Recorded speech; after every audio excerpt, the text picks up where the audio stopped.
10. Yep. 6 o'clock. You can tell. We'll call the Maumelle City Council meeting to order. The first order of business is the invocation and pledge of allegiance. I'd ask you to all please rise. Our most gracious Heavenly Father, we're so thankful for this day, Lord, and we're thankful for this community that we represent, Lord. We ask you to be with us tonight as we do our city's business and ask us to put away personal interest and do what's best for the city of Maumelle, Lord. We ask you to be with our troops that are serving overseas and protect them and keep them out of harm's way, Lord. We ask you to be with their families that are here and away from their loved ones, Lord, especially during this holiday time. We'd ask a special comfort on them. In Jesus' name we pray. Amen. Amen. I pledge allegiance to the flag of the United States of America and to the republic for which it stands, one nation, under God, indivisible, with liberty and justice for all.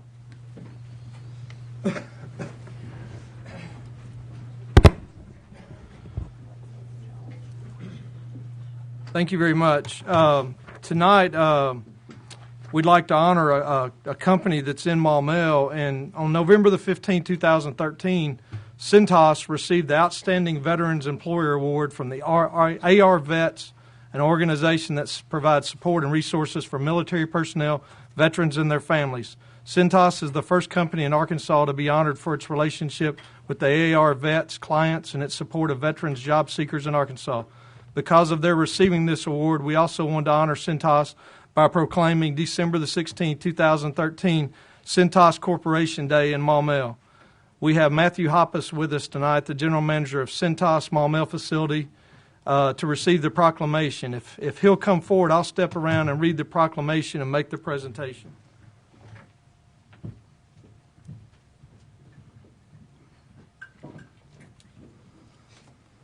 It's going to be a long one, but bear with me. Maumelle Proclamation, Mayor's Proclamation, Cintas Corporation Day, December 16, 2013. Whereas Cintas Corporation, headquartered in Cincinnati, Ohio, provides highly specialized services to approximately 900,000 businesses of all types, primarily in North America, and operates approximately 430 facilities in the United States and Canada, including 6 manufacturing plants and 9 distribution centers that employ approximately 30,000 people with locations in Maumelle, Little Rock, and Searcy. And whereas on November the 15th, 2013, Cintas became the first company in Arkansas to be honored with the Outstanding Veteran Employer Award by AR Vets, an organization that provides support and resources for military personnel, veterans, and their families, for its relationship with AR Vets clients and its support of veteran job seekers in Arkansas. And whereas Cintas ranked number 11 on the list of top 50 military-friendly employers as chosen by the GI Jobs magazine. Hiring Americans military veterans is a smart business decision for which all the 50 companies should be commended, stated Chris Hale, General Manager of GI Jobs magazine. Whereas Senior Human Resources Manager at Cintas, Tanner Chapman, said, "We are proud to partner with military programs like AR Vets to help recruit and employ veterans. Anything we can do to give back to the servicemen and women of our country who have served us only makes us stronger as a corporation and as a community." Whereas Matthew Hoppus, Cintas Maumelle General Manager, also stated, "At Cintas, we have a robust military recruiting program. We're dedicated to hiring those who have served in the armed forces. Now, therefore, I, Mayor Michael Watson, do proclaim December 16, 2013, Cintas Corporation Day in Maumelle, Arkansas, in honor of Cintas Corporation and its contribution to those who have served in the United States Armed Forces and its efforts to end veteran unemployment. In witness hereof, I hereunto set my hand the 16th day of December in the year of 2013. Signed, Michael Watson, Mayor, City of Maumelle." Congratulations.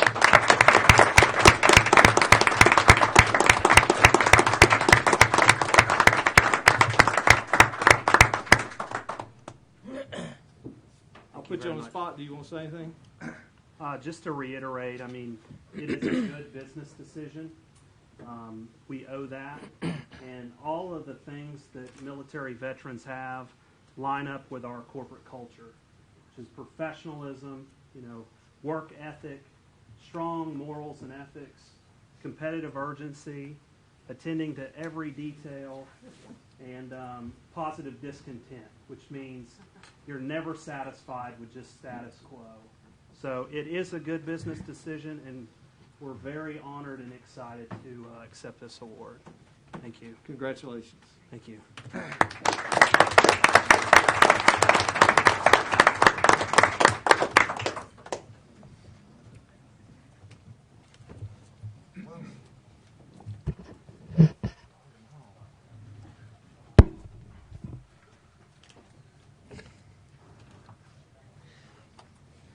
Next item on the agenda is the approval of the minutes of the December 2nd regular meeting. You have a copy of those minutes in your packets. Are there any corrections or additions to those minutes? We approve them. Second. It's been motioned and seconded that the council approve the minutes of December the 2nd. Is there any discussion on that motion? If not, all those in favor, please signify by saying yes. Yes. Yes. Any opposed, say no. Motion passes. Next item is public comment. And the two public comment cards that I do have are on an item that is on our agenda, so we will hold those until we get to that item. Next item is the financial statement review. We have a copy of the November financial statements in the packet. Ms. Thompson is here. Are there any questions of the financial statement?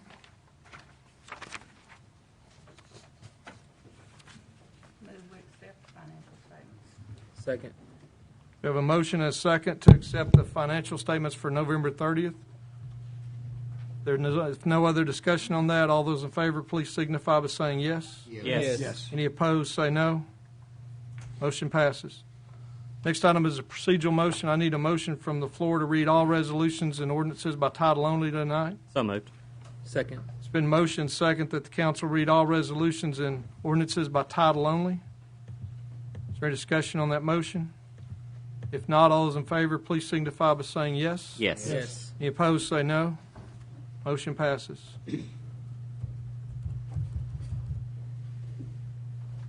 Moving on to the first item under unfinished business, we have the second reading of ordinance number 829 regarding golf cart operation. Mr. Clerk, if you'd read that by title only. An ordinance of the City Council of the City of Maumelle, County of Pulaski, State of Arkansas, an ordinance to be entitled Ordinance Number 829, an ordinance of the City of Maumelle, Arkansas, amending the Maumelle City Code regarding operation of golf carts on city streets and for other purposes.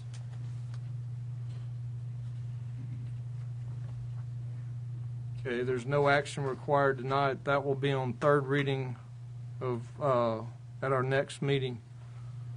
Alderman Saunders. Thank you, Mayor. I feel compelled to speak to this issue tonight because I think everybody knows my standing on this, or what it has been for the past four readings. Since including last council meeting, and for the last 2 weeks, I have found new information or things that made me rethink my stance on this issue. One of my concerns was, of course, safety, and there's an issue going on in Benton right now with golf carts. And one of the big things they're pushing for is for drivers to be 16, have a driver's license, and have insurance, which we have already allowed for. It's hard for me to justify being against the golf carts when we have prepubescent children riding mopeds and scooters on our streets with the city's blessing. Okay. A second concern that I had, so I think that concern is somewhat taken care of in my mind. The second concern that I had was the headlights and taillights. I have done some research and I found out that you can put clamp-on headlights and taillights on a golf cart for less than $50. Okay, so I don't see that as much of an issue anymore. The third is I kept hollering that we are trying to fix something that is not broken. And I said that a couple of times at the last council meeting, and Mr. Gibb Carpenter came up the second time that I said that, and I had already established with the chief of police that we've never given tickets for golf cart usage in this town. Now, Mr. Gibb Carpenter came up, and I reiterated, we're trying to fix something that is not broken. Mr. Gibb Carpenter came to the podium for the second time, and he said, yes, it is broken. I've never had a problem with a person driving a golf cart a block away to go have supper with a friend. That wasn't my problem, ever. But Mr. Carpenter said something that hit me right between the eyes. He said, look, you know, the chief himself said, we're not issuing tickets, but we have an ordinance in effect right now that says you can't do that.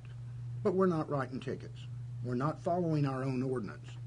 Now, at that point, I had to rethink this, and I said, whoa, we've got an ordinance we're not following. Okay? We either need to follow the ordinance and start giving tickets, which I'm not too big on, or we need to revise the ordinance, which is what this is about. Okay? Or we need to do away with golf carts altogether, which I'm not for. We're back to that middle ground. There is something broken. It is broken because we're not following our own ordinance here, and we're putting it upon the police. So I've changed my stance on this issue. If people are going to drive golf carts at all, then it needs to be reflected in our ordinance that it's okay to do it. And then if they break those rules, then I would hold that we should ticket them. Okay? So I just want to let you all know that I have changed my stance. I've rethought this. And I offered it to you so that you can consider those things too. Thank you. Thank you, Alderman Saunders. Alderman Lewis. Thank you, Alderman Saunders, and thank you, Mr. Mayor. I, too, have put a good deal of thought into this issue as well, and I kind of guess went the other direction. The first time I heard of this ordinance, I felt pretty positive about it. I figured, it's not that big of a deal because we have a responsible public that has done well. I haven't seen many instances of misuse of golf carts in situations. Then I started thinking about when you take away such a law as that, or at least you loosen it to such a degree, you thereby also decrease the amount of discretion that your police force can show. At present, I disagree. I don't think that the law is broken because I think the results have spoken well. We have a public that has a safe record on the road with respect to golf carts, that enjoys a lot of freedom with them as well. Are they always following the letter of the law? Maybe not. But there are instances throughout law where there is discretion. There is some latitude given. For example, speed limits. It might be a 35-mile-an-hour speed limit, but we've all driven 40 at one time or another. So the way I see it, passage of this ordinance would make it legal for someone to drive across Odom Boulevard on Club Manor at a very dangerous intersection at 4 o'clock in the afternoon to 6 o'clock in the evening. Now, is that the common sense thing to do? No. It would be a very foolhardy thing to do. But at that point, we would have, in a sense, taken away the authority of the police department to make our roads safer if we pass this. That I have a problem with because it does fly in the face of many years of successful safety in this city. We have spoken about this issue now for 5 meetings. It's a good, healthy conversation. But at the same point, when you swing that pendulum in one direction, you risk it swinging back in another. If we do this, if we pass this ordinance, we would be increasing the amount of independence and autonomy that some drivers have on the road.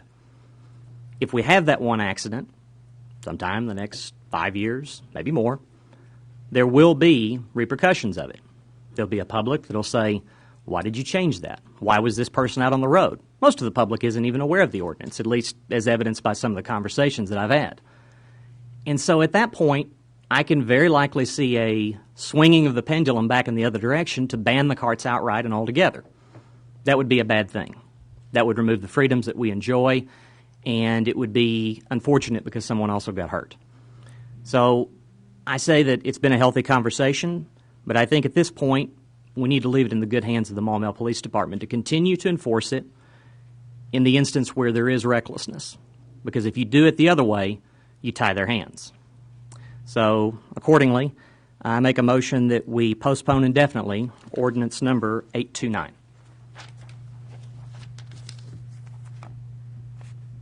Second.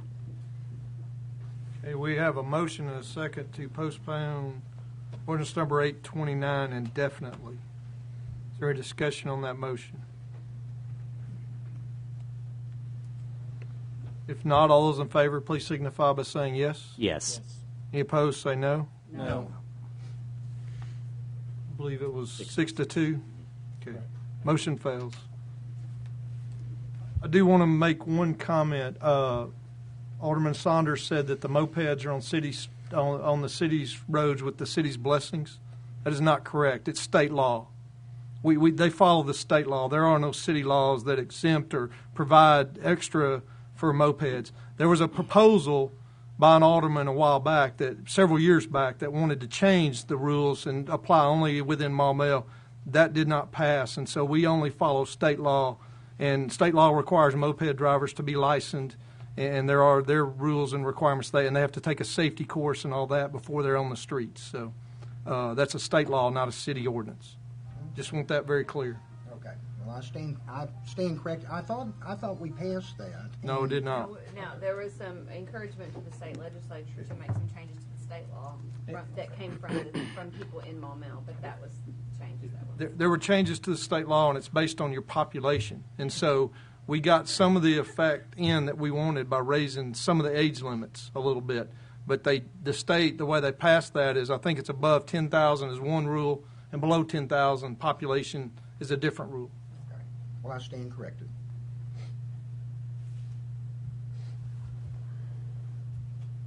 Okay, this ordinance will be on third reading at the next meeting.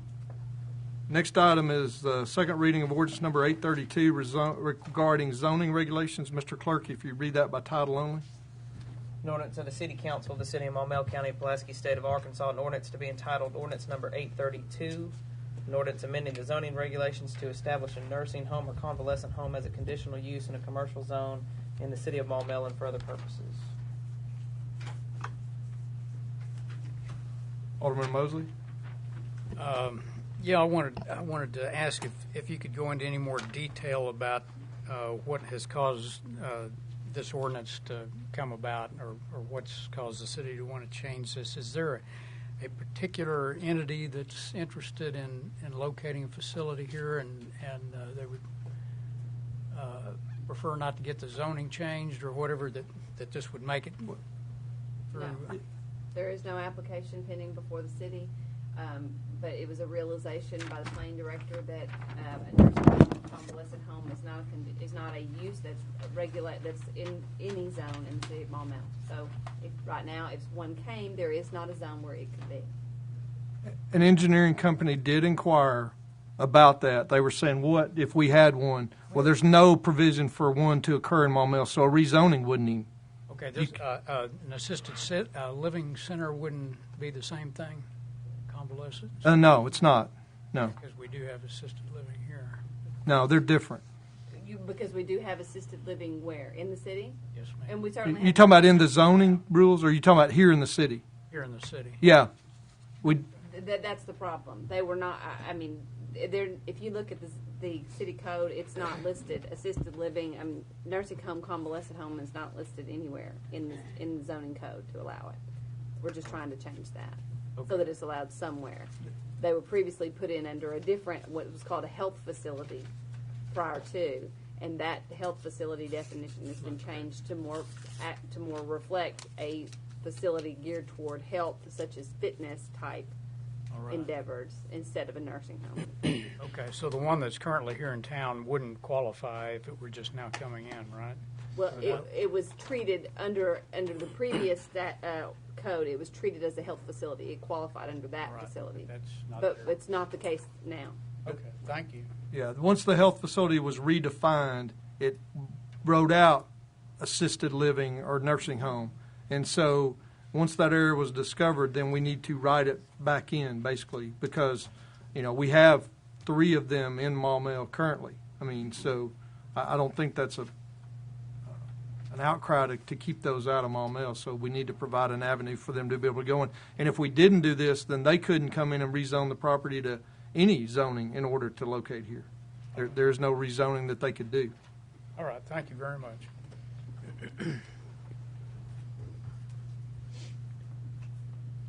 This item will also be on third reading at the next meeting.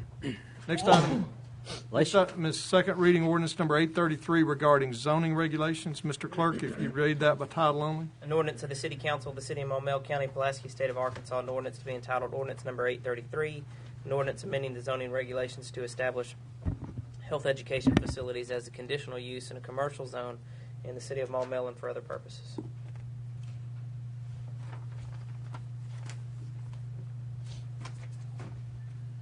If there's no discussion, that will also be on third reading at the next meeting. Next item is second reading of ordinance number 834 regarding fence construction. Mr. Clerk, if you read that by title only. Being enacted by the City Council of the City of Maumelle County and Pulaski, State of Arkansas, an ordinance to be entitled Ordinance Number 834, an ordinance amending Section 14 of the Maumelle City Code concerning application of the subchapter to residential uses and for other purposes. Alderman Ho.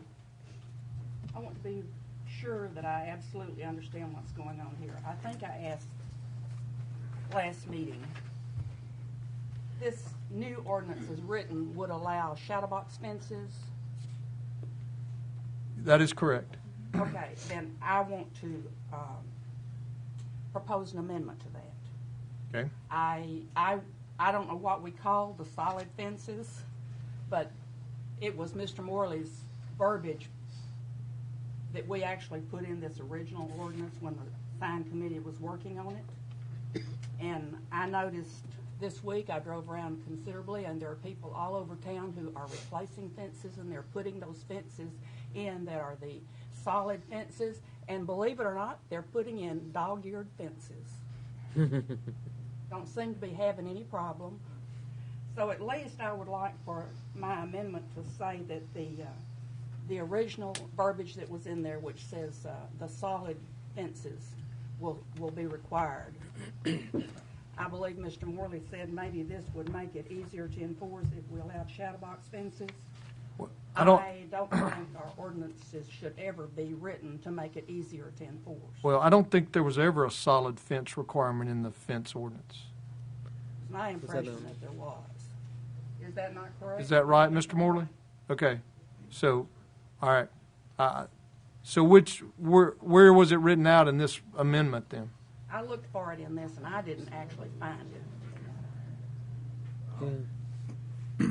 The part of the ordinance that was crossed out that said standard dog-eared privacy fence, I don't have a copy of it in front of me, but that was what was required to be replaced along roadways. It only says a standard 6-foot treated pioneer dog-eared fence. It doesn't say privacy fence. Well, and that's what the fence companies that we talked to, that's what they called a privacy fence, was a standard dog-eared fence. So that's the term that we put in the ordinance. And that standard is what had some subjectivity to it. But the intent was, To have the as solid Alderman fences, Hogue, particularly along the roadway. along the roadways. Many of the fences have been replaced along the roadways on North Odom, and they have that solid fence. These townhouses here, right here by the city hall, they're replacing that fence this week. They're putting in the solid dog-eared fence. I mean, it just looks better, More uniform. in my opinion. And I would like for the ordinance to state that they need to be those standard solid construction fences, privacy fences, rather than. Well, then I think the only thing you need to do is take out the last sentence of item number 4, which says a double-sided fence that is equally finished on both sides is acceptable. And where I have a problem, we have many options in the city on the type of fences. For example, we just had a gentleman come in that had the accessory structure. He had a brick wall with the accessory structure built, and we had him remove the accessory structure in the back. Now, his brick fence that is permissible is adjacent to a roadway on the side of his house. So it would be, in that particular situation, he would be required to put, if we make the changes, a privacy fence on one side and then a brick wall on another side. And that's where I have the problem is, where do you make that call as to when another option, wrought iron fence or all the other options that we have, because almost all fences at some point face the roadway of some, and that's where I have the problem with enforcement. Well, those brick fences and those block fences that we're talking about, I assume they're ones on North Odom, they are solid fences, though. The shadow box fence, you drive down the road, and you might as well not have a fence because you can see inside there, and they're just ugly. So anyway, that's the amendment that I'd like to make, that we take out this double-side fence that is equally finished on both sides is acceptable. I realize that you're going to have to have some subjectivity when you're looking at fences, but I would like to see solid fences on streets that are fences that are facing the roadway. I'm listening. Are we You can do saying, that on both sides. I don't think it's the double-sided issue that's the problem. Well, that's the only way you could do a shadow box. You'd have to double-side it. I know, but if you did a solid 6 foot on both sides, because Well, but why would you do that? so you didn't have to look at the spine. But Well, I mean, that's why you turn it out. there's no way to say no shadow box. I mean, you have to describe it, don't you? I'm sorry, I have to speak out of turn. I don't know. I think this is not an amendment that we can make easily on the floor of the council, but and get it the way we. Then we will bring it at the next meeting, and if it goes back to first reading, it just goes back to first reading, because I definitely want that. That's what I think would be better, if we spend a little time and prepare an amendment that Look we at could some address it. scenarios. Look at some other examples maybe, or something like that. I think that would be best. Now, you're still welcome to request your amendment. I just think it's going to be hard to come up with language on the fly I have no problem with waiting right. until Okay. next meeting. I just want you to be aware that it's coming. Okay, all right. Well, I would suggest that Mr. Morley kind of try to find some examples and get to you, and that we can See, have. I really thought we had it in this original ordinance that way, that we had said that. But I guess not. Okay. I thought Well, we did too. Okay. That was my See, understanding. Yeah, you Well, and I but- had conversations about it. Well, and I think that was the problem, is that the previous ordinance was too subjective and not objective Wasn't enough. written. And when the word standard means one thing to one person and one thing to another person, just as in, I think, the sort of offending language from the citizen was that it was aesthetically pleasing. That it remember doesn't get that. more subjective than that. So if standard, we need to, if we want to go back to the word standard, we're going to have to define what the standard is. Okay. We'll work on that, between yes, now and the ma'am. next meeting. Okay, all right. Alderman Johnson? Make sure I understand. When you say dog-eared, I assume that's a point on it or something like that? That's flat on the top, but it has cut corners. Okay. Flat on the top, but cut. Flat on the corners and cut corners on the top. Just thought clarify, dog-eared. Looked like a mean dog, didn't it? Got flat. Alderman Mosley? I'm going to pass. It got answered. Okay. Alderman Lewis? Mr. Morley, I admittedly don't have my fence glossary with me tonight, so I'm going to ask a question. This type of fence right here that has some of the about 3 to 4 inch gaps in between each picket, is that currently prohibited with our current fence ordinance? No, Would it be with the upcoming one? no. That's all I need to know. Thank you. With the gaps, He has a picture. I think that will be disallowed in the new ordinance that I'm proposing. Long roadways. My issue there is this. We allow wrought iron fences. There are no solid wrought iron fences, at least any that are aesthetically pleasing, to borrow back from our previous term. So the issue you run into there is that you would be discriminating against one material over the other as to the style. So I see some problems there. And picket fences, which a lot of people have. The old white picket small fence. White yeah. picket fence. Barking dog in the yard and 2.5 That kids. is one of the approved types of fences, but we were trying to limit those along roadways. Okay. But then, Roadways is what I am specifically addressing. Yeah, I see that. Well, but roadways, they're visible from the front of a house. So if they have them on each side of their house, I mean, it's visible from a roadway. Now, Like I said, this needs quite a bit of work. Okay, all right. Okay, all right. Okay. Alderman Mosley?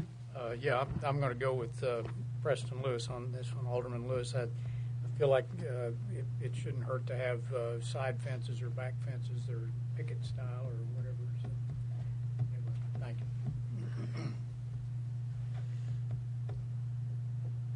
Okay. Is there any more discussion on the fence ordinance? We'll work on it. Okay. Next item is the second reading of ordinance number 835, approving the formation of an improvement district. Mr. Clerk, if you read that by title only. Ordinance number 835, an ordinance to establish and lay off City of Maumelle, Arkansas municipal property owners, multipurpose improvement district number 15, and for other purposes.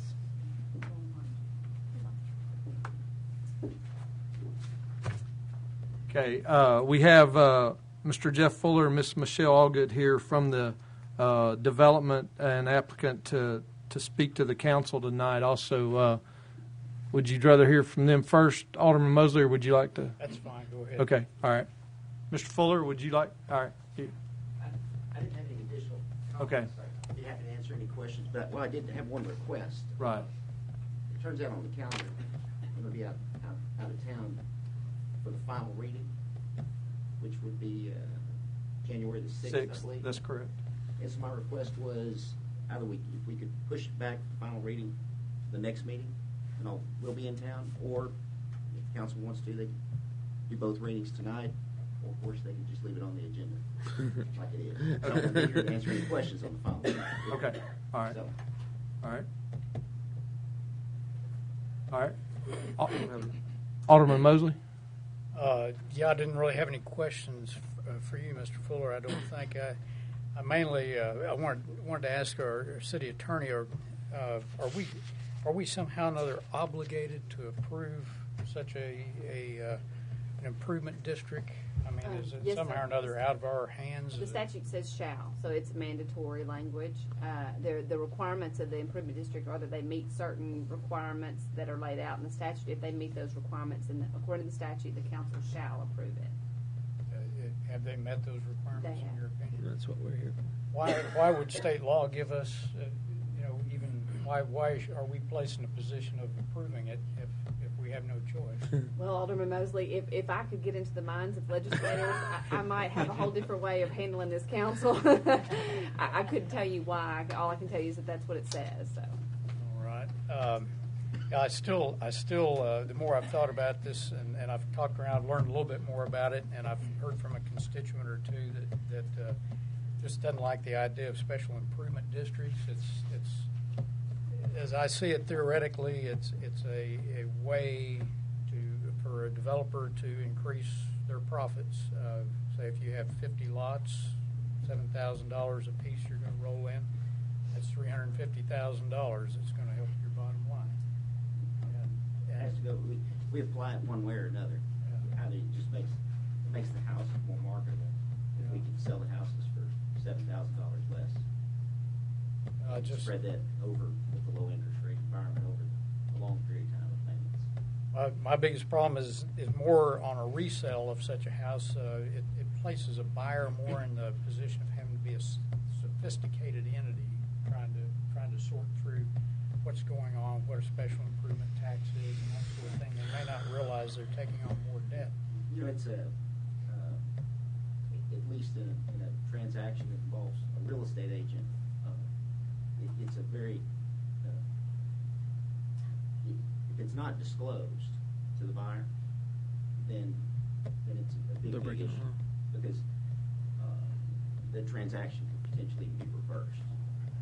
If the buyer wasn't properly disclosed anything that was monetary value in the transaction, obviously that would be monetary, $50 or $35 a month.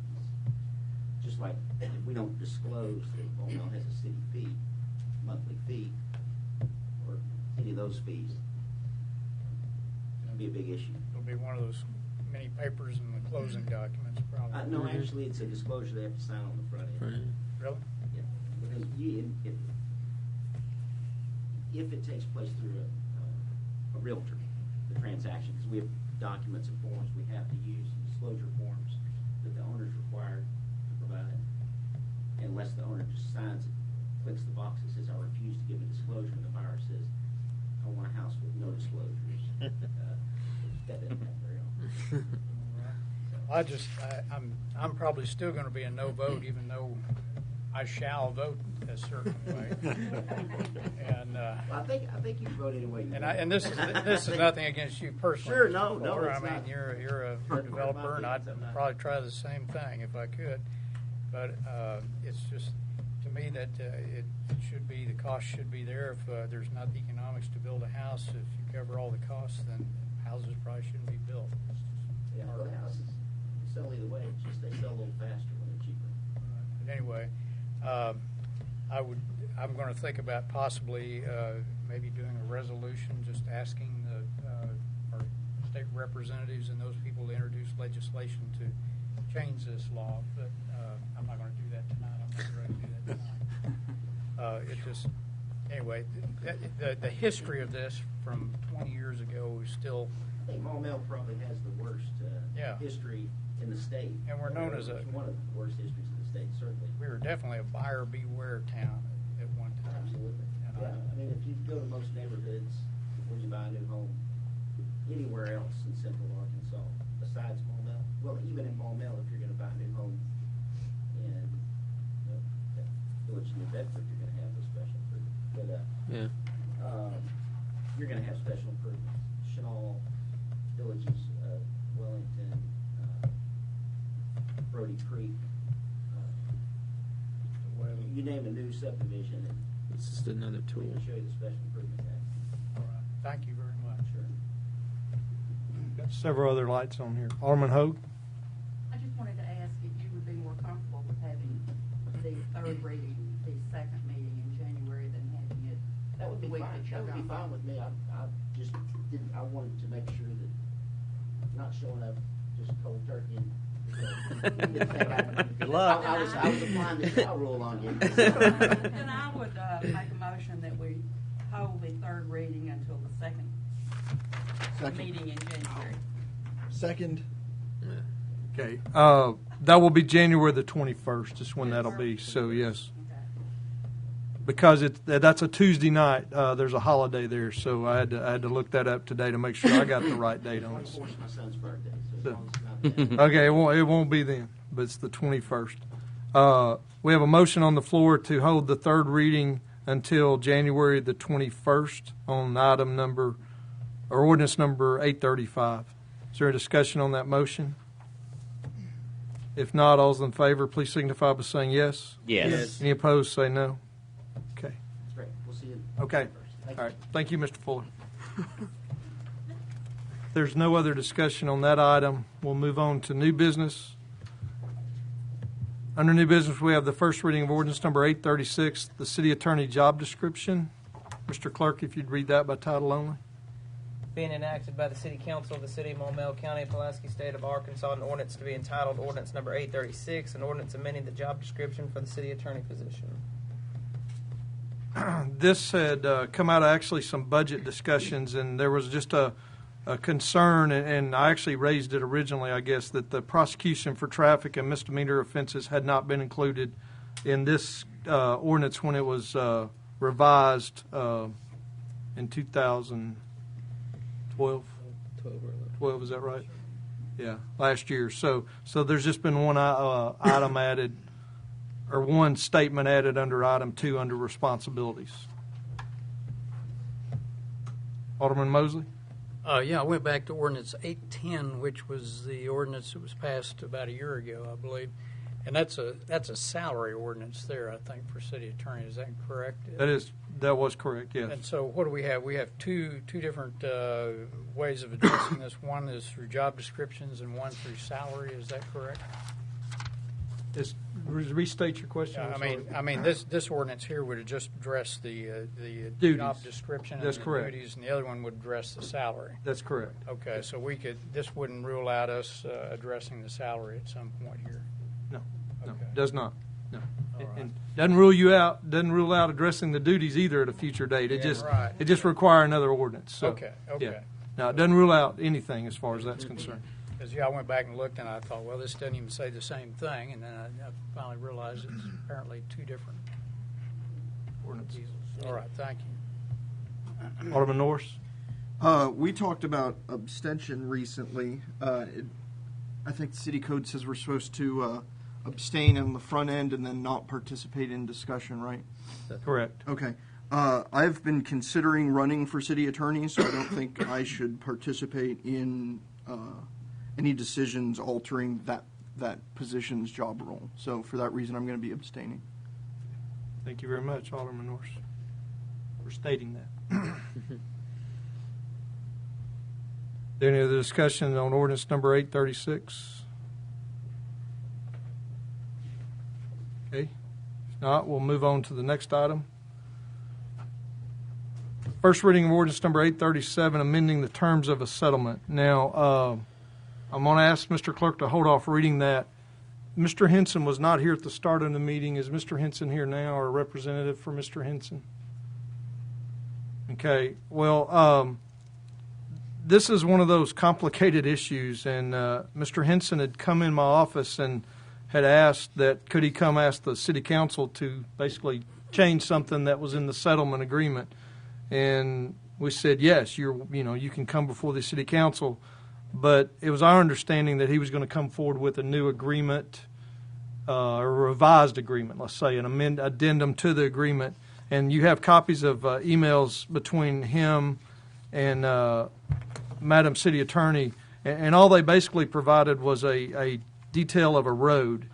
And the proposal was in the original settlement agreement, there was a 20-foot wide roadway that had a 2-inch asphalt wearing surface and a 6-inch Class 7 base course at 100% minimum density. But what they're requesting now is that be a gravel road down on the peninsula portion and down adjacent to the river. And so that was the request. He was going to come to the council and get your blessing on that, or possibly what your will might be, and then he was going to come back with an agreement that basically then revised that. It is the gist of the email, I believe. So I have a meeting with Mr. Henson tomorrow afternoon, and so what I'd like to do is not read ordinance number 837 then, because he's not here to present his case. And basically I told him he was going to have to present his case to y'all. This settlement agreement was done in 2009, and it was a lot of work put into it, and it was both parties had negotiations basically that took place from that in that settlement agreement. And so just to I don't want to represent his side of it basically for any changes to that agreement or in the past. But there was, and just for a little history, there was 5 lawsuits filed that were actually settled with this settlement agreement. So, and I think Alderman Hogue may have been the only one that was on the council at that time now. So, well, and she's got her light on, so I'll let her. I was just going to say, if it's not important enough to him to be here, it certainly isn't important enough for us to consider it. Well, and I don't want to say, again, I'm not defending him, but I think that he's not here because he felt like it was incomplete, it wouldn't be considered.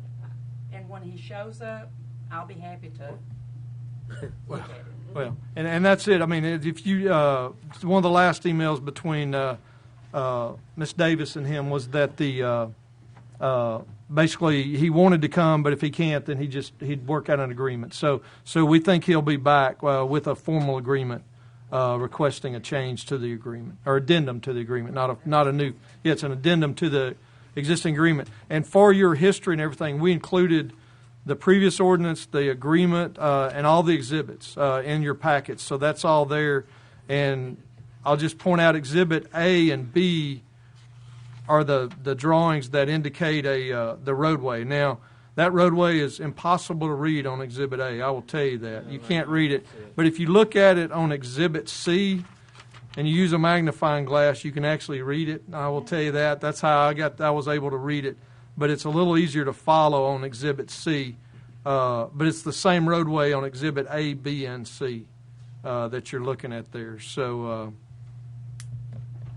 but just if you want to review that before, and I assume Mr. Henson, if his attorneys can prepare something before the next meeting, that he will be back, or we will hold this until he comes back again on this proposal. Alderman Mosley. Could I just add, is there a road that goes down there at this point, or is there still no road at all that you could actually get down there on? There is no road other than private roads that the Maumelle Water Management has and that the Maumelle Country Club has. There's not a roadway that's accessible to the general public. Okay. Yeah. And that will eventually, I guess the proposed road would come from where, from Osage Falls?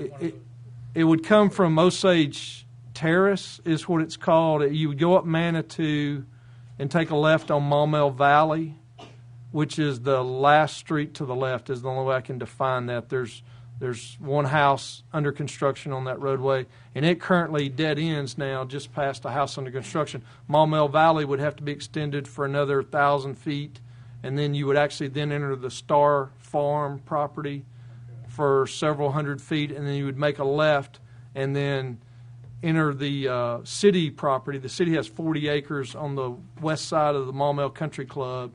You would enter that property and then get down to the river. And then you would take a left along the river and parallel the river. So there's not a roadway that you could get down on currently. That 40 acres we got was part of this deal? It was. Well, no. The 40 acres the city already owned at that time. That was another land swap that the city had made. But the part of the settlement agreement is we gave him an access across that city property to reach the golf course property, which he then got an easement on to cross them to get to the potential property. And actually, when I said 5 lawsuits, there was 5 lawsuits between the city and Mr. Henson. There was also another lawsuit against the golf course at that time, also the Maumelle Country Club, over that area also. All right. Well, I won't ask any more about this at this point, but I was just curious about that. Thank you. Yeah. Alderman Hogue. One other question. We do not know at this time if he has obtained his permit from the Corps of Engineers, do we? Well, the Corps of Engineers will not give him a permit, is what he has told us. And we even verbally, a gentleman from the Corps called Mr. Morley and told him the same thing. What he also doesn't have is he doesn't have a no-rise. They won't give him a permit because they don't permit that. It's not that they're refusing his application. They don't permit that according to him. So that he will or will not be able to build. Well, without more. There's not a definition of it says if a permit is applicable from the Corps of Engineers. But there is a statement in there in the settlement agreement about a no-rise from FEMA, and so that will have to be acquired. The no-rise from FEMA will have to be acquired. Now, whether there's a permit required from the Corps of Engineers, that's still to be determined, but it covers that in the agreement. It says if one is required, then it would be done. But the Corps did say they don't approve a building permit such as that. So it's very clear how it's pretty clear how it is in the agreement. Alderman Anderson. So what you need from us, or what we need to do tonight, is nothing. Nothing. We don't have to postpone it for indefinite. We haven't read it, so I assume. I mean, do we need to amend the agenda to take it off? No. Okay. No. That's what I was asking. Yeah. Thank you, Mayor. No, I don't think so. Alderman Saunders. Thank you, Mayor.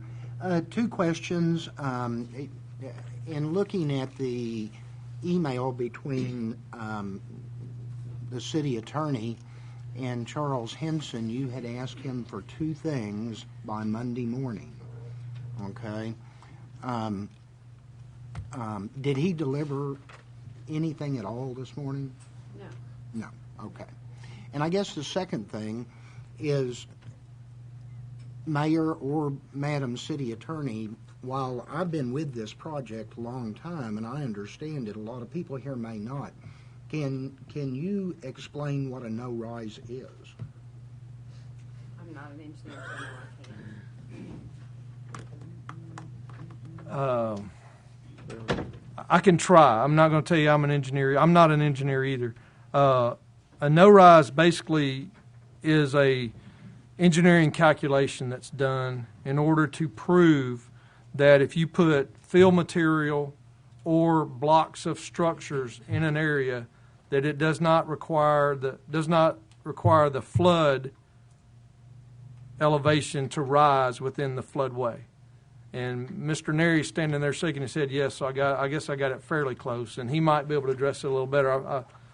I thought he may have left already, but it's one of those things that it's a mathematical equation that they go through, and with computer models and that sort of thing to prove that. So it's not as simple as just, you go out there and put something out there and see if it causes the water to go up. It's all done theoretically, I guess. Well, and I'll just throw this in, I'm doing this more as a matter of information for other people too. There's a difference between a floodway and a floodplain. A floodway is an area where water backs into to protect floodplains, okay? And they're very picky about what you put there, and that's what this no rise is about, to ensure that that floodway is not going to be damaged for collecting water to protect safety, health, and resources of other people. Okay, does that make sense? Somewhat. I hope so. And it's no rise study, as a matter of fact. Okay, but we're going to hold that reading until the next, or until Mr. Henson provides a addendum to the agreement. Okay, if there's no other discussion on that item, next item is resolution number 2013-44, approving a Lake Willistine water agreement. Mr. Clerk, if you'd read that by title only. Resolution of the City Council of the City of Maumelle County, Pulaski State of Arkansas, resolution to be entitled Resolution Number 2013-44, a resolution approving agreements for the use of water from Lake Willistine by Maumelle Country Club Golf Course and Country Club of Arkansas Golf Course for specified purposes and in approved amounts and for other purposes. Thank you. This is the item that I have two public comments on, and so I'd like to let them speak at this time, and then we can open it up for discussion by the council. The first public comment card I have is from Mr. Steve Hillis. And Mr. Hillis, if you would state your name and address for the record, please. I'm Steve Hillis. I live at number 6 St. Thomas Court in Maumelle. I'm here tonight on behalf of the Maumelle Country Club and its board of directors. I've met with Alderman Mosley, and we've discussed the resolution and, a lot of the background of Maumelle Country Club. And I'm not here to speak so much for Country Club of Arkansas, but we have some of the same interests. And that is the importance of what Lake Willistine means to Maumelle Country Club in an emergent situation. Our needs for the water has only been when we needed it. And I think since 2010 was the last time that we have asked the city for water, and the time before that was 2008. But at those two times, it was very important that we had the water, because without the water, we would have lost our most precious commodity, and that's the greens of our golf course. And without the greens of the golf course, it would be very tragic to our country club. And while I realize that this is more about cost than it is about availability, if the water is available, as has been mentioned before, we run on a very thin thread as far as financials. We're not flush as what may be perceived. We're not, rolling in cash. So I think in years past the city gave us the water, and we appreciate that. I think we have gone back to a previous agreement in 1991 and kind of recalculated that we would pay $600 for a 4-inch pool. I think that was very accommodating. I think it was in good faith on behalf of the city and on behalf of the both country clubs. And I would ask the city council to approve this resolution, for a partner of the city of Maumelle, for a steward of the city of Maumelle, and for a steward of our environment. Thank you. Thank you, Mr. Hillis. I ask him a question. Alderman Johnson. Ask you one little question. if y'all circumstances came about and y'all had an abundance of water and Lake Williston was going dry, how much would you charge us to give us 4 inches of water? Nothing. We're not in the business of selling water. It's a free commodity, and if it would help the city because we're in a partnership. Thank you. Thank you, Mr. Hillis. Next card I have is from Mr. Tim Jenkins.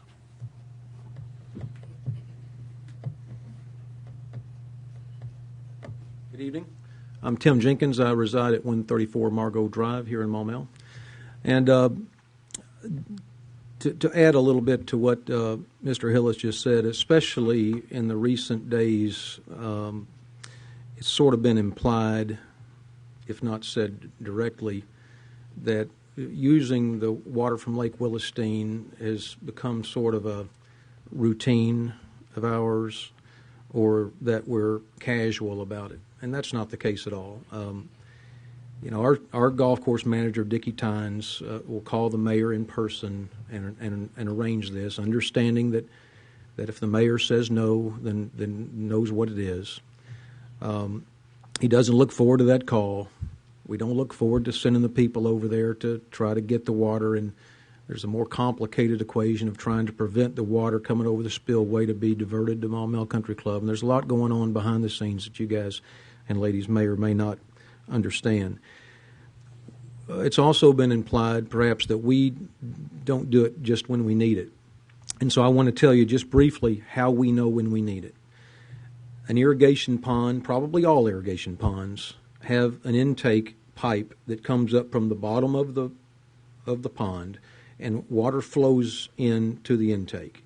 The purpose of the intake sticking up from the ground is that it keeps silt from being sucked in directly into the pump system.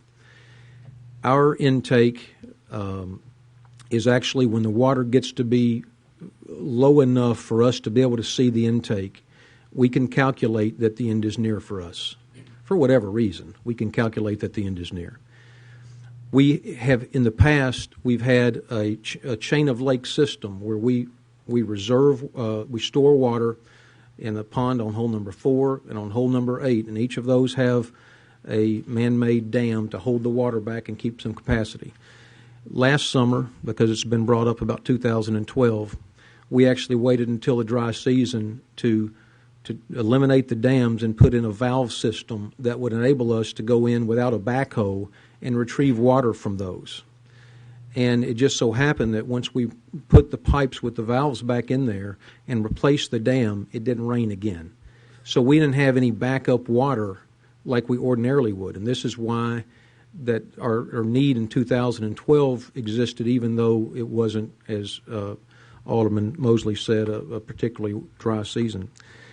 Also, I also want to tell you a couple of other things that we do. As soon as our water level starts to fall, we start rationing the water. We water our fairways and tees less. We water our greens only as much as to keep them alive. If we don't get any rainfall, then we can open the valve, say on the first lake, and we can get some water back in our main pond. If that doesn't work, we go to our second pond, and we do everything we possibly can, and only when it becomes where it looks like a matter of life and death do we go to the city. There's been an implication that we have been lazy and have not pursued water from other sources. We've met with the Arkansas Department of Environmental Quality. We've met with the Health Department. We've met with the Environmental Protection Agency. We're trying to get permission to use effluent water, which, in case you don't know, runs the full length of our golf course on its way to be dumped into the river untouched. And yet we're not able to use that water right now. Now, I learned in October that there's a golf course up in Rogers that's using effluent water. There may be a way, with the help of the city council, that we can get the right person's ear and get a yes instead of a no. But this last time we were told no by the Environmental Protection Agency because you're not allowed to broadcast effluent water within 150 feet of someone's house, even though I found out later it's being done in Rogers at the Pinnacle Country Club. We also have called somebody a few years ago to come out and explore the possibility of a well. We're trying to put a well right around our main storage pond, not because it's convenient for us or less costly, but because the Pointers over here in the corner who live on hole number 11 would not like to have a well and a pump in a building holding these things behind their house. We're trying to be considerate of the neighbors, and we're trying to build it so it doesn't matter. It just so happens that our storage pond is in the middle of a 10-acre wide open area where there's no houses close by. We were told that by the guy that did the exploration that a shallow well right there is not possible because of all, it's a low area and because of all the silt. It would make a shallow well impossible. He said for $7,000 or $8,000 he would explore whether or not we could build another one. Well, you know, at that time, it was prior to having used water the last couple of years. We didn't feel that it was necessary. We hadn't, at that point, tried the effluent water channel. We didn't pay $7,000 for somebody to tell us yes or no. We plan on doing that. We plan on, listen, the last thing that we want to do is to rely on someone else for anything that's as important as this is. But the reason I'm up here today is because the water and the ability to use water from Lake Willisteen allows us, and it allows Maumelle Country Club, to temporarily survive a survivable water emergency. And for that privilege to be revoked, to me, no disrespect to anybody intended, would be sheerly irresponsible. Thank you for your time. Thank you, Mr. Jenkins. Alderman Mosley. I wanted to mention to Mr. Jenkins I had offered when we met that I'd be more than happy to visit with him and any government officials he meets with to try to help him get that affluent water. And no matter how this comes out tonight, my offer still stands. Okay, thank you very much. Alderman Hogue. I'd like to move that we approve resolution number 2013-44. Second. Okay, it's been motion second that the council approve resolution number 2013-44. Alderman Johnson. Yes, I'd like to say to Alderman Lewis what a good job he's done to try to come to a compromise on it. I am still very sad that we can't give the water to them. I think they would give it to us if we needed it, but it was a very good attempt to compromise and I think he sought them out and offered a gentleman's agreement and everything like that, and I appreciate him doing it. And I wish we could give you the water, but there are people that are very much opposed to it, and I guess, and so I'll probably go along with the motion, but I would have preferred us giving it to him. Thank you, Alderman Johnson. Alderman Mosley. Yeah, and I hate to have to bring this up. I was kind of hoping wouldn't have to, but I think it would be fair for those that do belong to country club golf courses here in Maumelle to acknowledge that they do, and perhaps address whether they should abstain from voting on this issue as being a personal interest or a financial interest.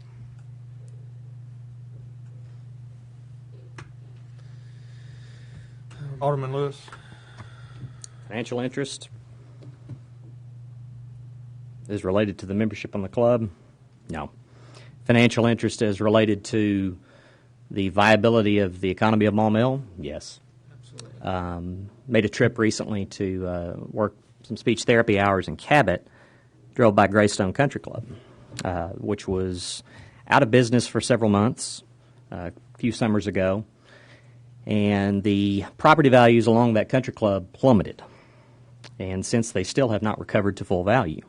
And as I went along through the highway there, I believe that's Highway 5 that goes through that part of Cabot, I was amazed by the retail development out along that area as well. And that's not a central part of Cabot either. It's a little bit on the western side. So the, rationale of trying to broker a compromise came out of, we had Friends of Lake Willisteen come and speak to us. Mr. Mayor, you and I have met both with Mrs. Terry Jones, both together and individually. They gave us a very detailed and very comprehensive survey results in which they felt that the siphoning was appropriate by a majority. They also felt something needed to be paid. So we have done, I think, both things, and if I'm guilty of any sort of conflict of interest, it is merely in that I wish to see the best from Maumelle, and I think trying to hold either club hostage or, have a ransom demand in terms of what you want to pay for water is foolhardy and is not good business. And so, no, there is no conflict as far as I'm concerned. Thank you, Alderman Lewis.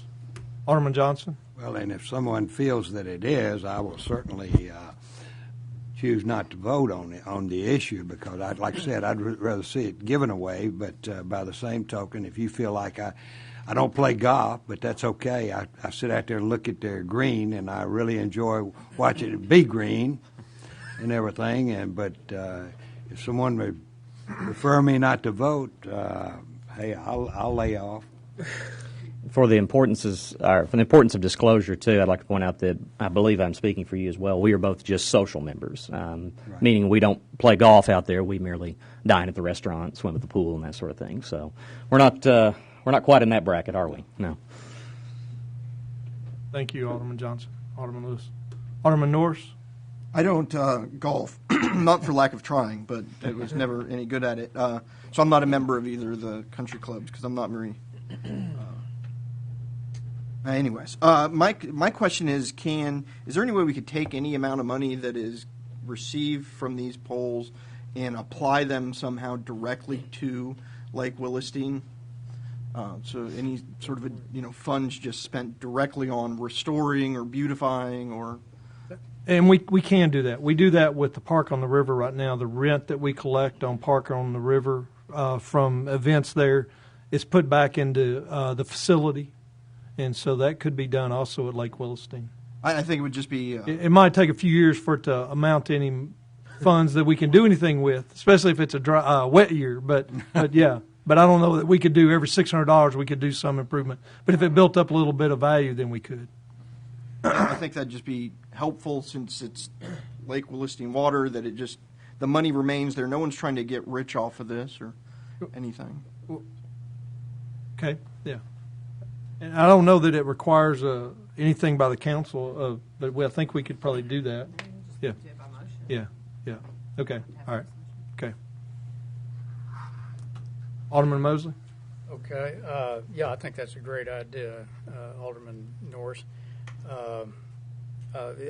As far as recusing yourselves there, it may not be illegal to vote. Just personally, I wouldn't vote.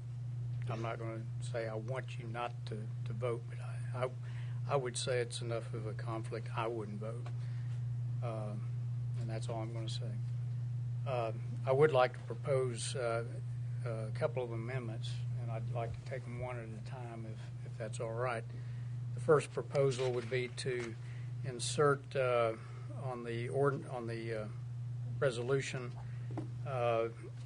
under the third whereas the golf courses wish to acquire water from Lake Williston. I'd like to insert between water and from on an emergency basis.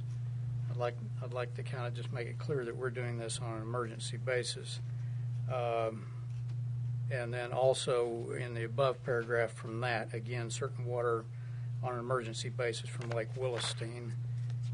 Then I'd also like to insert that in the first paragraph of the actual agreement, again used in the same context, use certain water on an emergency basis from Lake Williston as follows. And so I make a motion that we amend those two items or those two documents in that manner. Okay, where was the last one you wanted to add it at? The last one was under... Oh, in the agreement? Under the agreement, yeah, in the first paragraph, kind of that last sentence there. I'd recommend that you make there be two motions, the one to amend the resolution and one to amend the agreement. Okay, I'll do that. So the first one's for the resolution. Okay. It's under the second whereas is the first place you wanted to add it, right at the very end of... After Lake Williston, you want it on an emergency basis, or did you want it after water? I wanted to insert it says use certain water on an emergency basis from Lake Williston. Okay, after water. Okay. Yeah, in both those two whereas. And then the next whereas, you want it between water and from again. Yes, sir. In the first line. Yes, sir.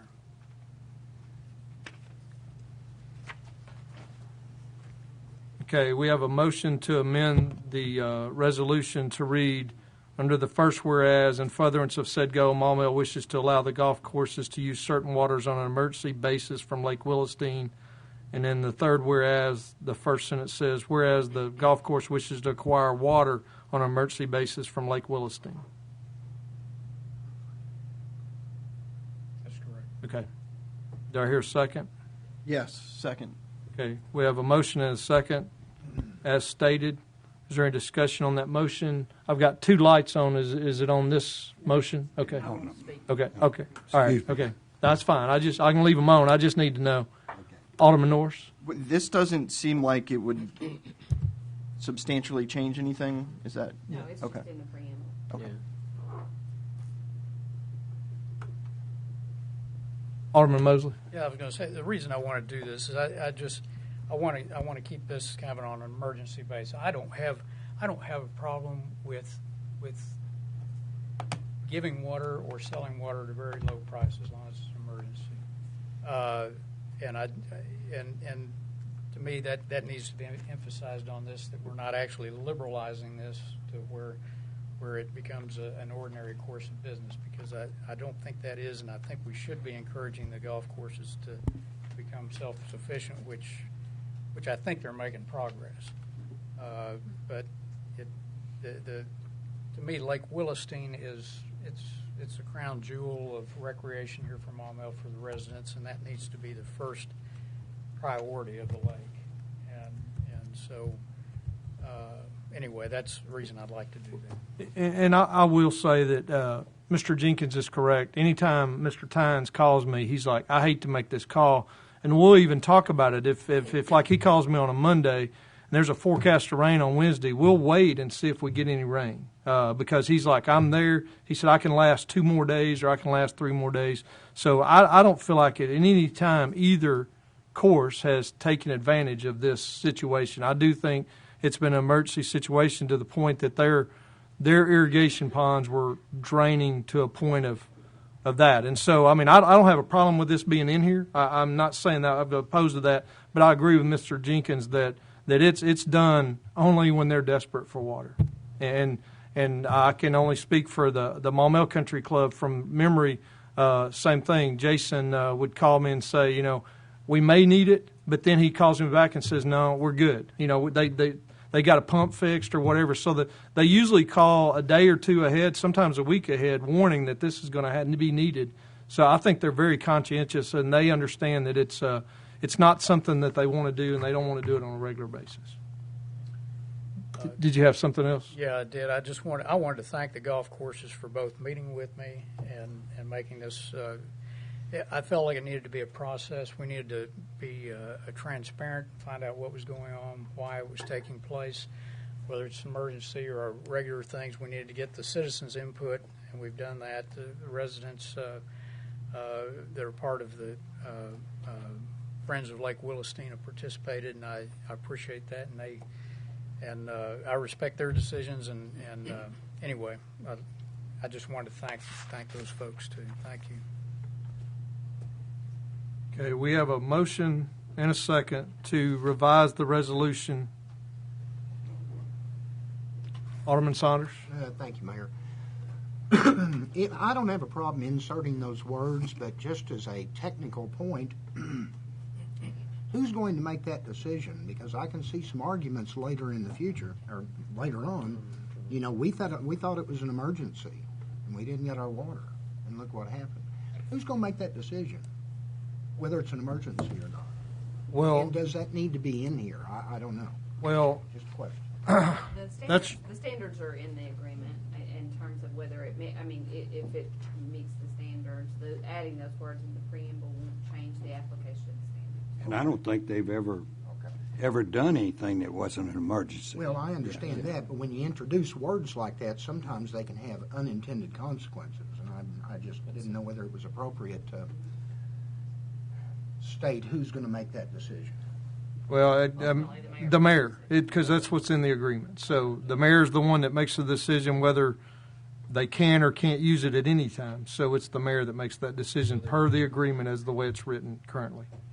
It's under item 6, basically. And inserting these words into the ordinance or the resolution is not going to change that. Well, no, because the agreement actually says the parties understand that the golf course will seek water from Lake Williston only when their own storage lakes are desperately low and the health of the course is in jeopardy. So that's already in the agreement. So I mean, I don't have a problem with adding them here at this point, but so I mean, I think the agreement takes care of it.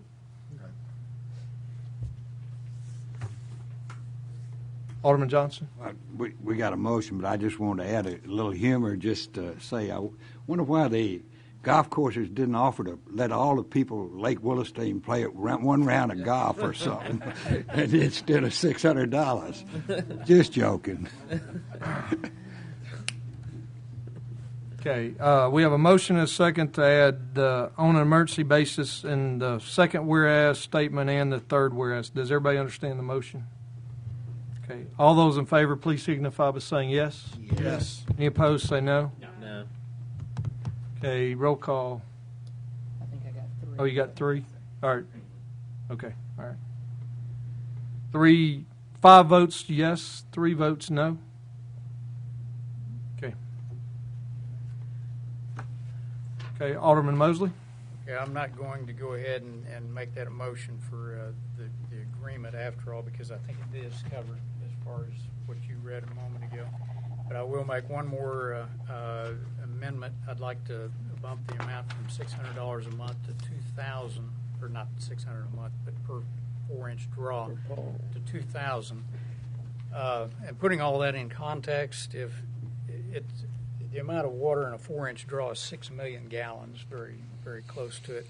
If that was priced out at MWM sprinkler rates, that'd be about $28,000. $2,000 is still almost nothing, and it would be about 0.2% of maybe the operating budget for either golf course.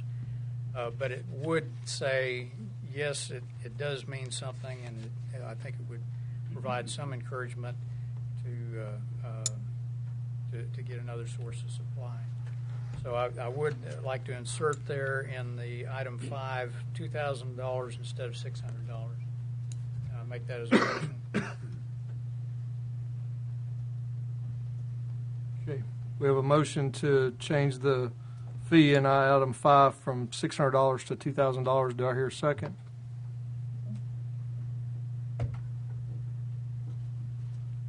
Motion fails for lack of a second. Okay, we do have a motion to approve the resolution number 2013-44, and I still have one light on. Alderman Hogue. I just wanted to say, since we were having a bare our soul moment a while ago, I don't have any direct affiliation with either golf course. Don't play golf, don't expect to. But if I was the decider, I'd like the golf courses to know that you wouldn't pay $600. That's it. Pay 0. Okay, is there any other discussion on resolution number 2013-44? If not, all those in favor, please signify by saying yes. Yes. Any opposed, say no. Motion passes. Thank you very much, gentlemen. We appreciate y'all's efforts in this also. Okay. Next item is resolution number 2012-45, approving an operating budget for 2014. Mr. Clerk, if you'd read that by title only. Be it resolved by the Council of the City of Maumelle, County of Pulaski, State of Arkansas, resolution number 2013-45, a resolution of the Maumelle City Council adopting a budget for the operation of the city for the calendar year 2014.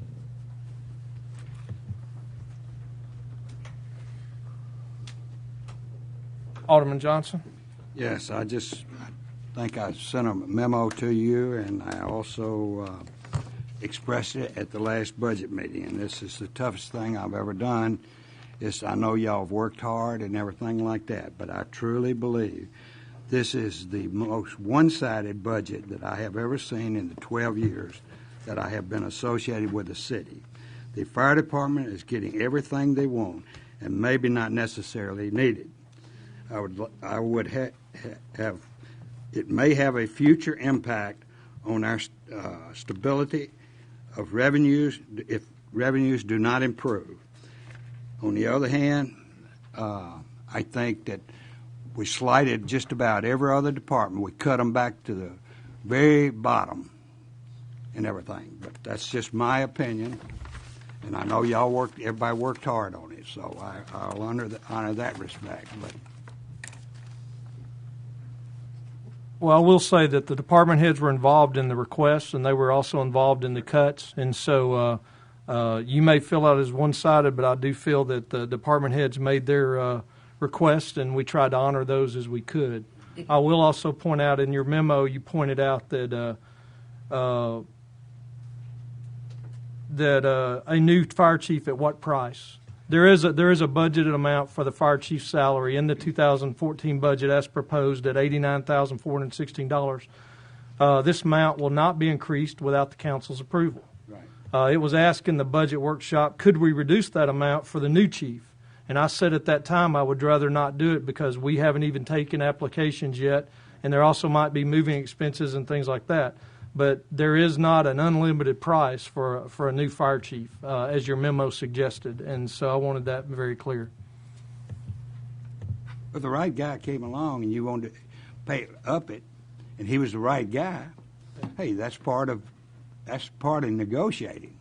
You'd come to us, and if he was the right guy, that's part of it. And hey, if he was worth it. But it wouldn't be done without the council's approval. So well, I know that's why I want that very clear. I understand. And hey, I don't think baseball players are worth $22 million, but some of them get it. Alderman Hogue. Well, I can understand what Alderman Johnson's talking about, but I would like to point out a couple of things. One is, he says they're getting a new fire station. The citizens of Maumelle previously voted to build a fire station, and we have bond money in place for that. Sure. The new fire truck, we set aside $1 million last year for that. I personally felt like maybe we didn't need 3 new firefighters and 3 promotions, but after listening to all of the discussion, I believe that we did the right thing. We put them off, the firefighters, to the middle of the month, and the promotions to the last quarter of the year. Mm-hmm. I just don't feel like it's that one-sided of a budget, and I did say at the meeting, and I'll be happy for everybody else to know, they must not expect to get this much next year because it will not be happening if I can stop it. So they need to have what they have this time, be satisfied with it. But I think we have a good budget, and I'm going to be voting for it. Thank you, Alderman Hogue. Alderman Norris? First of all, I responded to Alderman Johnson's letter also, and that's in the packet. I think that speaks for itself.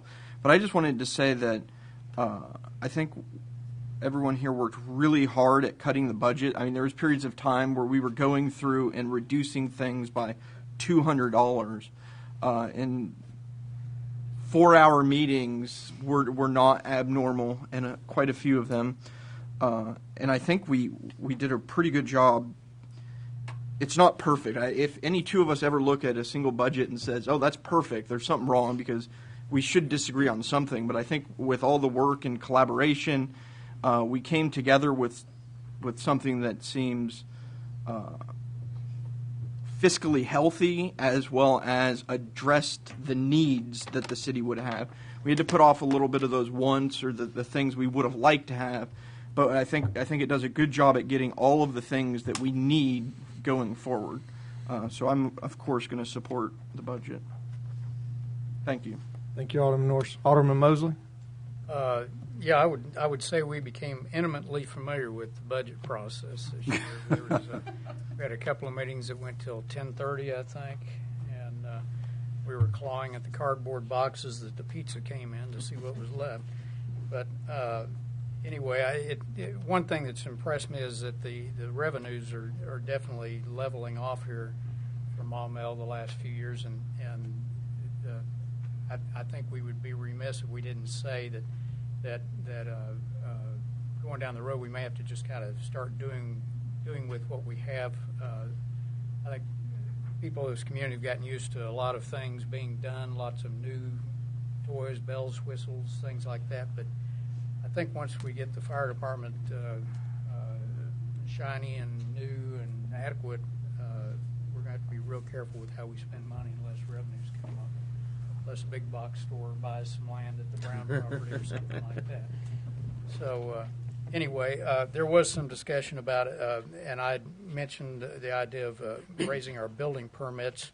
From what I understand, it would have an impact of about $18,000 on the budget, and now that's not in the budget, as I understand. I don't know if there was any discussion at that last meeting that I couldn't make, but There was discussion on it, and the people that were there chose not to move forward with that. So, by a wide margin, because I was going. yes, yeah, 7-0, yeah. 7-0. Yes, sir. More money from the developers. All right, I was going to Well, ask. the reason was they figured it'd be passed on to the resident that's buying the house. Okay, So that was the concern. I look at it a little differently. Market is market for a house. You're going to pay market for a house, and if it comes out of somebody's hide, it's going to be the developer probably or somebody in that process. Kind of like natural gas business. Anything that takes place at the wellhead, market is market for natural gas. You can't pass it along. But I was going to ask the city attorney to go ahead and draft a proposed ordinance to raise those fees. You'll have to give me some more information because I wasn't at the budget at the meeting. Okay. I'll think about that since there was a 7-0 vote there. Well, But anyway, to me, that would be a good item. In other words, to get some more revenue without taking it out of our residents' hide. Okay. Alderman Norris, I think, wants to address. I don't recall a vote No. being taken. I think it was. I think it came up late in a meeting, and at least for me, it was not something that I felt needed to be put into the budget process at the bottom of the ninth inning. But I'd be open to the bases loaded. Yeah, it seemed late and on last meeting, and it came up at the end. And so for me personally, it wasn't that I didn't like the idea or did like it. It was just that I didn't see it fitting in what we were doing in that meeting. Okay, so Just it may be possible. There may be a slim chance that I'd get a second on an I probably shouldn't encourage you, but I figured that was. All right, I'll get with City Attorney Davis. Thank you. Okay. Alderman Johnson. My last statement is I learned this in business a long time ago. When revenues are tight at all, the worst thing you can do is add fixed overhead. You say, what is fixed overhead? People are fixed overhead. They're there, and it's not easy to let them go. And that's the hardest thing to do is let them go.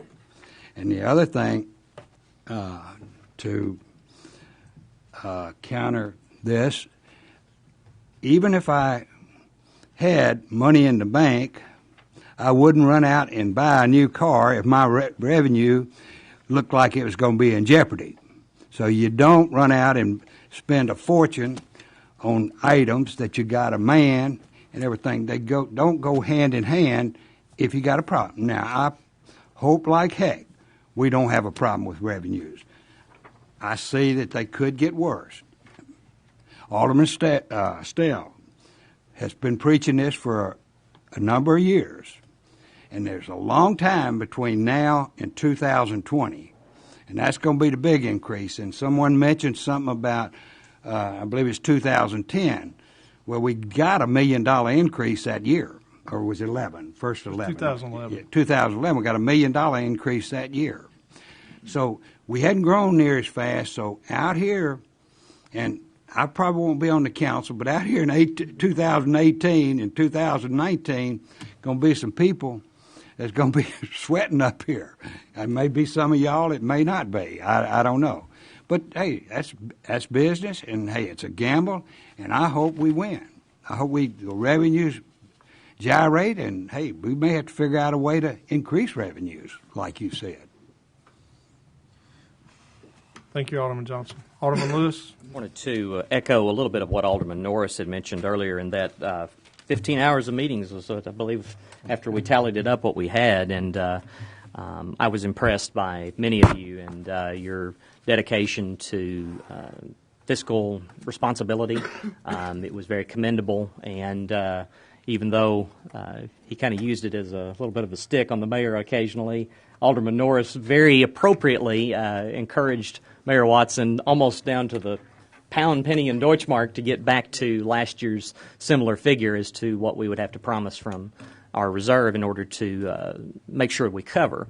The good news was, looking forward into next year, the amount that was pledged in the 2013 budget looks like we may not have to go as far, if at all, into the reserve next year. So basically, if that holds true, Maumelle is running on a balanced budget approach.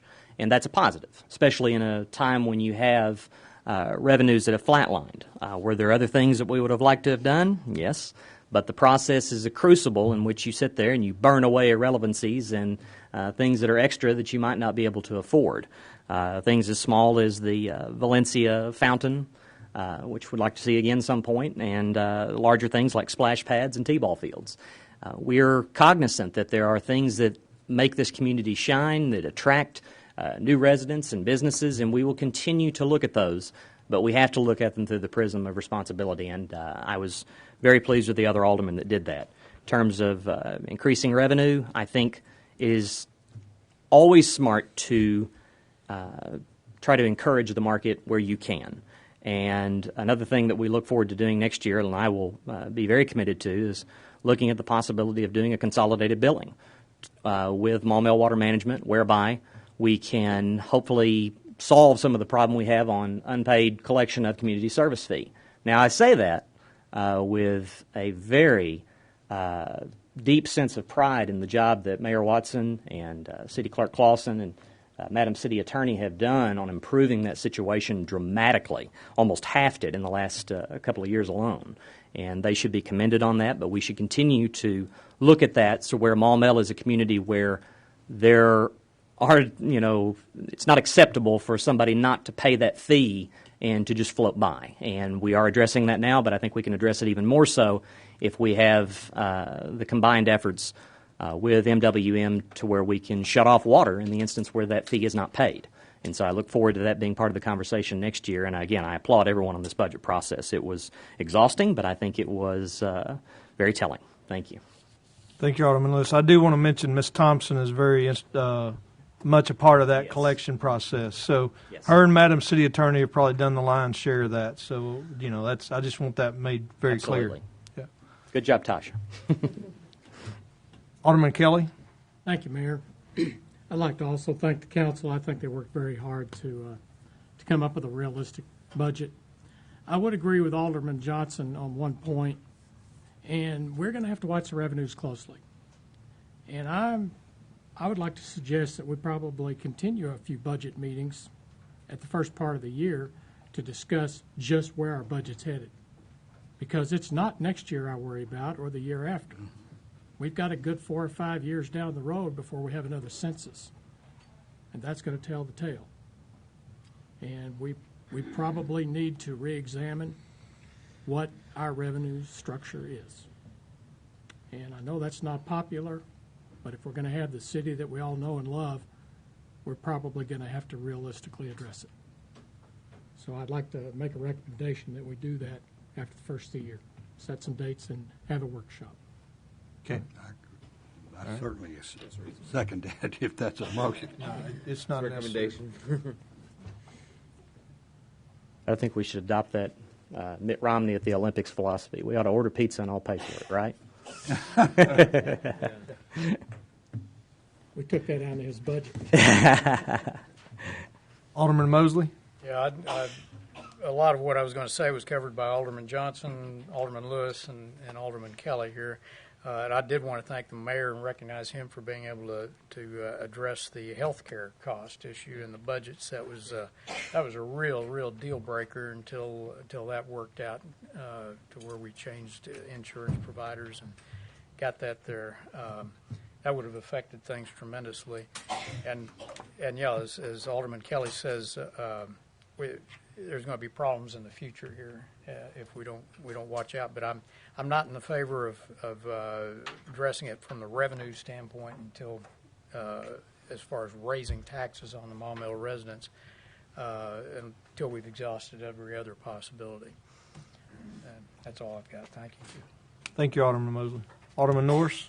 Really quickly, I just want to say what the sort of a bullet point from the letter I put is we have to consider that we've budgeted, we've budgeted revenues higher than they were in 2009, 2010, 2011, 2012. So we're talking about revenue problems, but we're just barely off from where we were last year. Something to keep an eye on, definitely. But it's not this doom and gloom, I think, that we may be hearing. Finally, our expenditures were less than they were for 2013 and 2012. So we're bringing in more. So I think those are signs of a healthy budget going forward. Definitely something you want to keep your eye on. But I think it's a healthy budget overall. Thank you, Alderman Norris. Alderman Johnson? Well, the thing that makes it tough for me, and a few of you may remember it, we've never had but one councilman that I can remember that voted against a budget. And it stunned me so bad as mayor when I looked at him. And guess how many of the budget sessions he attended? 0. And that's reading it so hard to say I'm going to vote no, because I know that all of us worked like heck and everything. And hey, I got after him real big, and he got up and left for 10 minutes before he came back in. But he had voted no and never even attended one of the workshops. And that's, and I'm not voting no because I didn't attend the workshop and didn't know what was going on. And last but not least, talking to revenues. And it's just it's a side fund. It has nothing to do with any of the things we afford. But we haven't had a raise in the garbage fee since it was started back in 2005. I think it's been $15.50, and we went from $12.50 to $15.50 and threw in the garbage can. So, and you look at our revenues in the garbage, and you'll see it as it's gradually easing down. And at some point, we might have to take a look at that.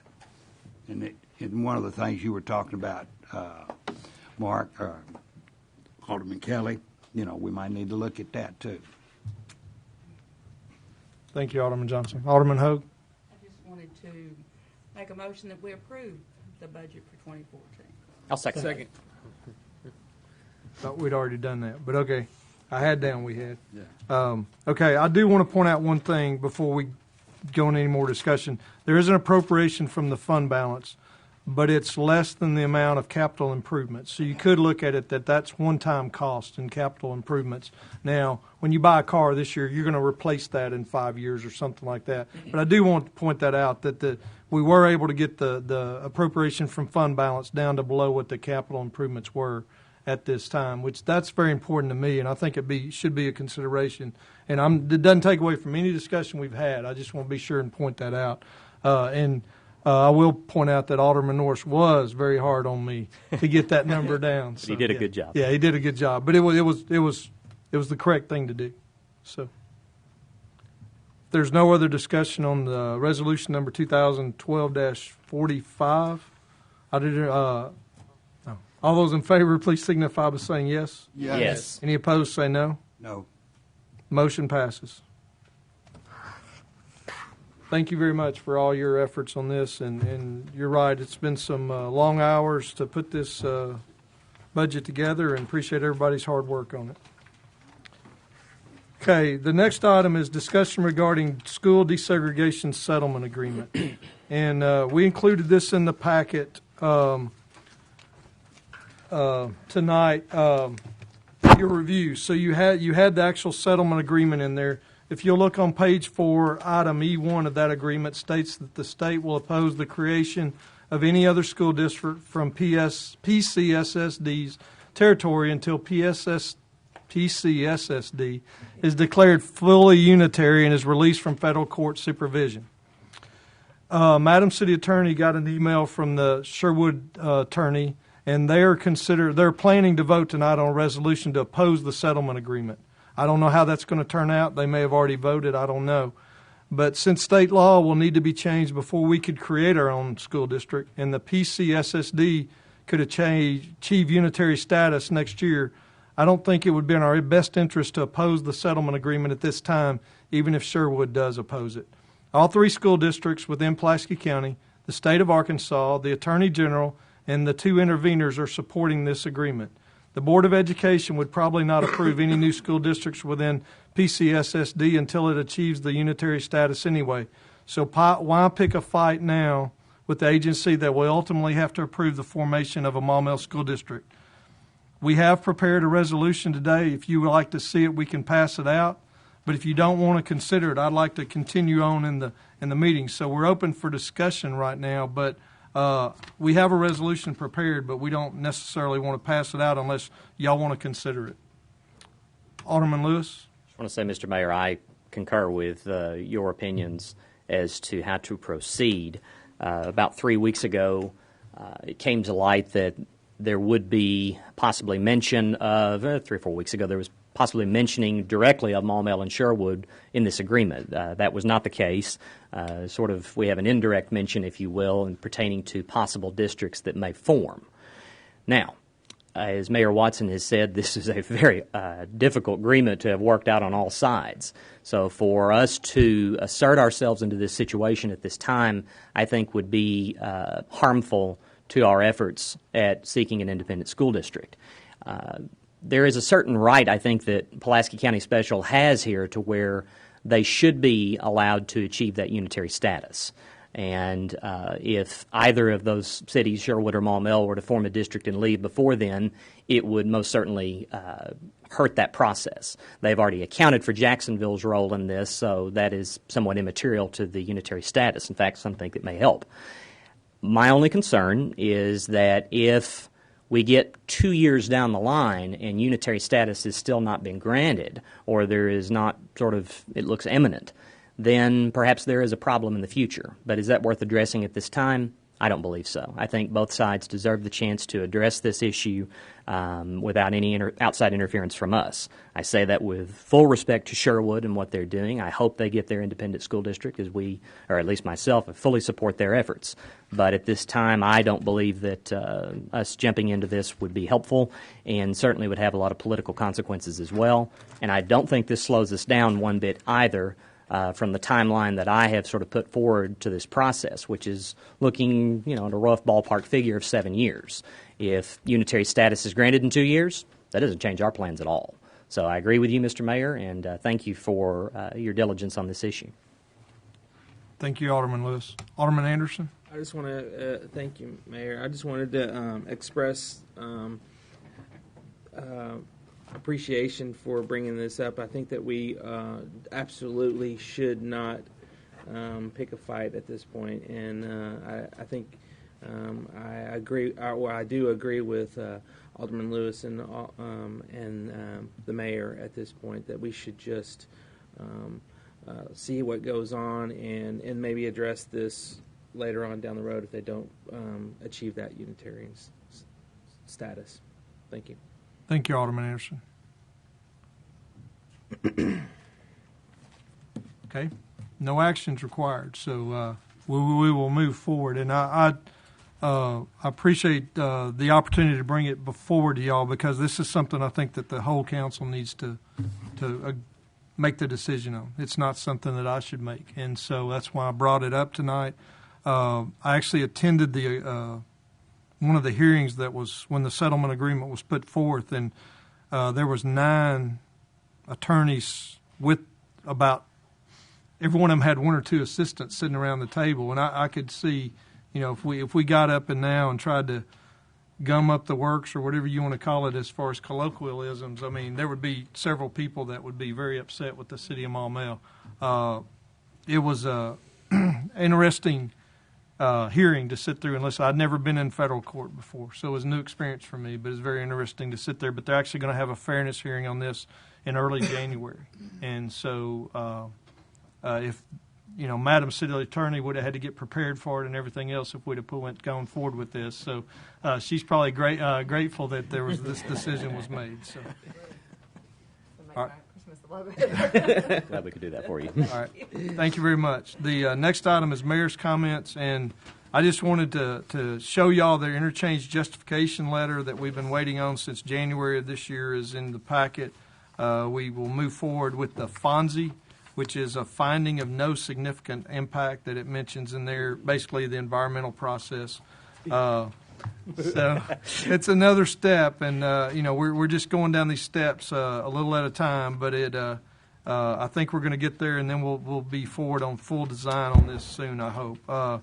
It's been a long process, and I know that, and people get real frustrated. But it's going through the process of federal approvals and state approvals. Alderman Mosley. Realistically, how far away are we from final approval and that sort of thing? I know they're 4-lane or 6-laning from Conway, and as I understood it, that was something hopefully that they would address as they came this direction. Well, I'm scared to give you a deadline, or date, but I would think in 2 years we should have some kind of final approval on this. So 2015-ish to the start of 2016, somewhere in there, give or take a few months either way. So this approval was turned in January. We got approval in December. Now that didn't mean that there wasn't back and forth. They had comments on what we submitted.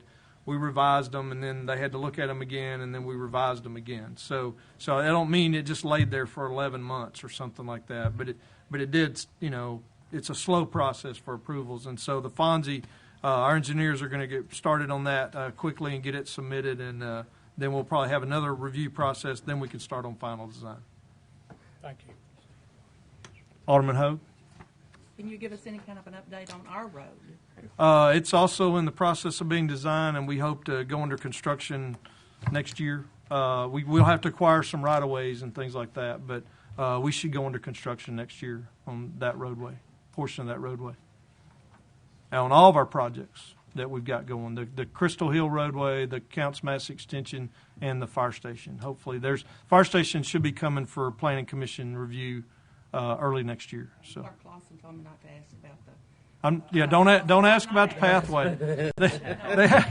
They hadn't been able to work at all due to the weather on the pathway. So we're probably going to be a little bit slow on that one, getting it finished. The only other thing I wanted to mention was the ice and freezing weather event that we had from December the 6th through the 11th. And you're going, why the 11th? Well, we had public works crews out on the night of the 11th, salting and de-icing bridges and the railroad overpass and everything. Actually, we had a pretty significant accident that night on the 11th. Temperatures dropped low enough that you had the black ice develop. But overall, our public works did a great job. I think some of them put in up to 72 hours of overtime during that time period, 75 hours of overtime. And then our police department handled the situation well, and were able to meet all the concerns there. And the fire department also brought in full staffing and ran the city using full drive vehicles for medical calls, so that we didn't have an engine out on the streets that couldn't navigate on ice conditions as easily as a four-wheel drive smaller vehicle could. And so I think it was a good plan put in place by our public works, our police department, and our fire department to maintain coverage for the city and to be able to handle the event. I will tell you that probably in January we'll be coming forward with a budget amendment. We had budgeted about $10,000 in overtime, and we've spent $17,000 to date on that event. And that's what we did several years ago. We'd actually used to ask for more money, and then we wouldn't necessarily spend it. And so now, for the last couple of years, we've budgeted $10,000. It had to be amended last year because of the Christmas Day snowstorm that we had. But I think that's another way of doing our budget responsibly, because we may not get an ice and snow event, or we may get 2 or 3 of them. And that's why I said I probably won't bring it forward till January. There's a possibility of freezing rain in the state again, maybe Sunday. Now, it's not forecast for us, but we could have another event before the end of the year. So I'm going to hold that budget amendment up until January. Alderman Johnson? Yes, those of you that got out on the roads, you knew when you were in Maumelle, you knew when you entered North Little Rock, and you knew when you entered Little Rock. And it was altogether different. You know, it was just so much nicer in Maumelle than it was any other place. Really was. All the people need to be commended that were involved. Thank you. Mm-hmm. Okay, thank you very much. The next item is the Planning Commission report, and that'll be done at the next meeting. Now we have Alderman's comments. Alderman Mosley. Yeah, I just wanted to say I'm wrapping up my first year as an alderman here, and I just wanted to say how much of a pleasure it's been to work with everybody on the city council. There's a very fine group of people. We don't always agree on things, but it's been fun, and it's certainly a challenge. And I wanted to wish everybody Merry Christmas. You too. Okay. Thank you. Thank you, Alderman Mosley. Alderman Lewis. One thing I neglected to mention during our last meeting that I just thought deserved some positive comment was the city sales tax numbers for November. As I look back over those, I think we had our best November ever. And so that's always cause for a good smile and to keep it up. And, these kind of things might be gimmicky, but it's crossed my mind a time or two, and every time I let it go and I don't say anything. Those that know me well know I'm kind of a fan of former President Gerald Ford. And during the days of inflation, he had a Whip Inflation Now program. They called it WIN. And it's one of those things where perhaps at some time, maybe a couple of us might think about putting together something to spread through social media, sort of a Buy Maumelle kind of campaign to keep our dollars as local as possible. Those things might be gimmicky, but sometimes I think they show that we're educating people about the impact that their dollars have on this city when they stay local. So, again, echo Alderman Mosley's sentiments. Merry Christmas to you all and Happy New Year. When Alderman Johnson was the mayor, they had a Buy Maumelle campaign for a while that they worked with the chamber on and everything, so it may be time to do another one of those. So. The real estate lady put it together and everything. Yeah. That's good. Yeah. And she wasn't talking about real estate. She was talking about Buy Maumelle. Well, maybe she had two purposes in there. Yeah. Maybe so. The goose is good for the gander. Okay, if there's no other alderman's comments, Madam City Attorney? Mr. City Clerk? No, sir. Okay, with that, I'd like to wish everybody in the audience and on the council a Merry Christmas and a Happy New Year, and we will see y'all back here on January the 6th if we don't see y'all before then. I'd entertain a motion to adjourn. So moved. Second. All those in favor, please signify by saying yes. Yes. Meeting is adjourned. Yours? No, not you. It's not 8 o'clock. Not you. You left your contact.